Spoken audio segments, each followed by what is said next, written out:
welcome to this week's Trade of the Week on Monday, the 10th of June.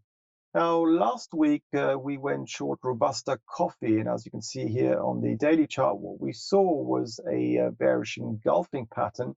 But because we do these on Mondays, I couldn't wait for a close below that pattern to be made.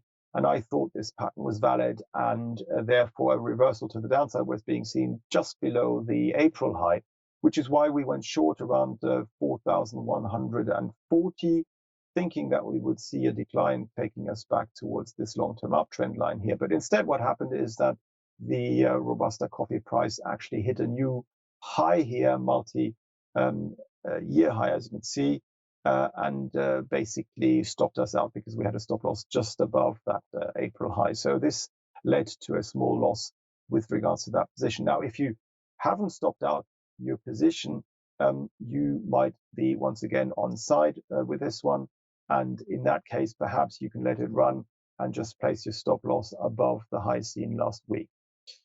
Now, with regards to this week, it's a very, very risky trade, and I wouldn't trade it. I wouldn't recommend trading or anything like that, and it's only for very risk friendly, let's say it like that, investors who don't mind getting stopped out from time to time and getting it wrong against the trend. But what I'm seeing is negative divergence on the daily and weekly charts on the Nasdaq 100. And we've had two sessions last week on Thursday and Friday. We had these more or less doji patterns, all of which pointing towards a potential reversal to the downside.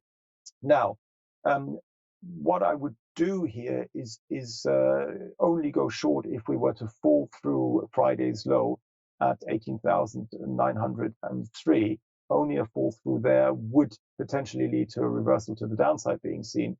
And only then, if we were to go short on a break lower there, on a limit order there, or a stop loss order, I should say there, then we could trade that perhaps with a stop loss just above the high at 19,115.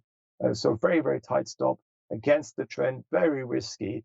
But if it works out, if our downside target is somewhere around the 18,200 mark, the reward to risk ratio is very, very positive. So from that point of view, you could perhaps look at this trade. This week's trade of the week is to go short the Nasdaq, but only once a fall through Friday's low has been seen, with a stop loss above last Friday's high and a downside target around the 18,200 mark.